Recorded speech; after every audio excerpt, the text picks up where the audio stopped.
ஆத்ம வணக்கம். உலக சாந்திக்குள்ள ஜீவிதம் 1ஆம் பாகம். தலைப்பு மகா வாக்கியங்கள். 1. பிரஜானம் பிரம்மம், அகம் பிரம்மாஸ்மி, தத்துவமசி, அயம் ஆத்மா பிரம்மம்.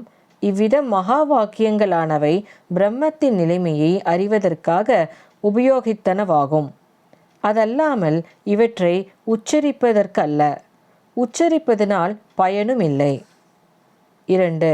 பிரஜானம் பிரம்மம் என்றால் பிரதிபலிக்கப்பட்டிருக்கின்ற அறிவு பிரம்மம் என்பது பொருள். அதாவது தன்னிலிருந்து பிரதிபலிக்கப்பட்ட வஸ்துவை அறிகின்ற அறிவு எதுவோ அதுவே பிரம்மம். எப்படி என்றால், காதுகளினால் கேட்டறியவும், கண்களால் கண்டறியவும், மூக்கினால் நுகர்ந்தறியவும், நாவினால் ருசித்தறியவும், தோளினால் தொட்டறியவும் செய்கின்ற இந்த 5 நிலைமைகளையும் அறிவதற்கு காரணமான அறிவே பிரம்மம். அறிகின்றது இந்த 5 துவாரங்கள் அல்ல, மனமேயாகும். அம்மனம் தன்னிலிருந்து வேறாகி வெளியினுள்ளே பல்வேறு விதமாய் பிரகாசிக்கப்பட்டிருக்கின்றது. அப்பிரகாசம் தன் மனம் பிரதிபலிப்பதேயாகும். அவ்விதம் பிரகாசித்திருக்கின்ற மனத்தின் சக்தி வேறுபடாமல் தன்னில் ஒடுங்கி நிற்கின்றதையே பிரஜானம் பிரம்மம் என கூறுவது.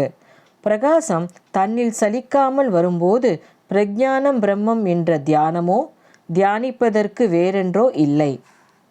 3. அகம் பிரம்மாஸ்மி என்றால் அகாரமாய் இருக்கின்ற வெளியினுள்ளே தானாகிய பிரம்மம் ஹம் என்கிற பிரகிருத்தியாகி மாயையாகி சலிக்காமல் அதன் உற்பத்தி ஸ்தானமான தன்னிலேயே அடங்குகின்றதாகும். அத்தருணத்தில் அகம் பிரம்மாஸ்மி என்ற தியானமோ தியானிப்பதற்கு வேறென்றோ இல்லை. 4. தத்துவமசி என்றால் தத் ப்ளஸ் துவம் ப்ளஸ் அசி. தத் எனில் பிரம்மம், துவம் என்பது நீ, அதாவது ந என்பது சூனியமும், ஈ என்பது சக்தியும், அதாவது தானாயிருக்கின்ற சக்தி தன்னிலிருந்து வெளியினுள்ளில் சலித்து வியாபித்து அழிந்து கொண்டிருக்கின்ற மனசக்தி. அசி என்றால் பவிக்கின்றது அல்லது ஆகின்றது என பொருள்படுகிறது. அதாவது தத் என்ற பிரம்மத்திலிருந்து துவம், அதாவது நீ என்ற மனசக்தி வெளியினுள்ளே பரவி பலவிதமாக சலித்து கொண்டு இருக்கிறது. அவ்விதம் அது சலிக்காமல் பிரம்மத்தில் லயித்திருக்கின்ற நிலைமையாகும் தத்துவமசி என்பது. அப்போது தத்துவமசி என்ற தியானமோ தியானிப்பதற்கு வேறென்றோ இல்லை. 5. அயம் ஆத்மா பிரம்மம் என்றால் அயம் இஸ் ஈக்குவல் டு ஈ, ஆத்மா இஸ் ஈக்குவல் டு ஆத்மா, பிரம்மம் இஸ் ஈக்குவல் டு பிரம்மம்.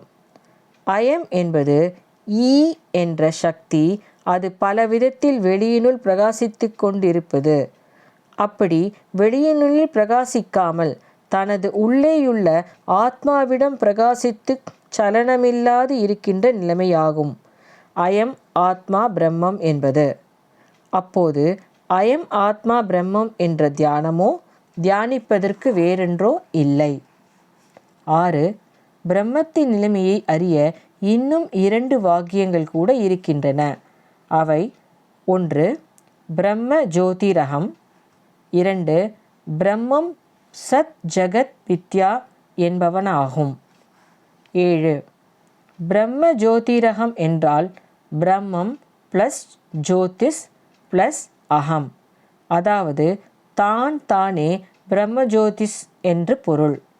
அந்த பிரம்மஜோதி அகாரமான வெளியினுள்ளில் ஹம் என்ற பிரகிருத்தியாகி பின்னமாய் பிரகாசித்து கொண்டிருக்கின்றது. அப்படி பின்னப்படாமல் ஒரே பிரகாசமாகி அடிமுடி இல்லாமல் தன்னில் அடங்கியிருக்கின்ற நிலைமையாகும் பிரம்ம ஜோதிரகம். அப்போது பிரம்ம ஜோதிரகம் என்ற தியானமோ தியானிப்பதற்கு மற்றொன்றோ இல்லை. 8. பிரம்மம் சத் ஜகத் மித்யா என்றால் பிரம்மம் ப்ளஸ் சத் ப்ளஸ் ஜகத் ப்ளஸ் மித்யா, அதாவது தானாயிருக்கின்ற பிரம்மத்திலிருந்து உண்டாயிருக்கின்ற சலனம் தன்னில் லயித்து அடிமுடி இல்லாமல் தானாய் தன்மயமாய் இருக்கின்ற நிலைமையாகும். அப்போது பிரம்மம் மட்டும் ஆகிறது.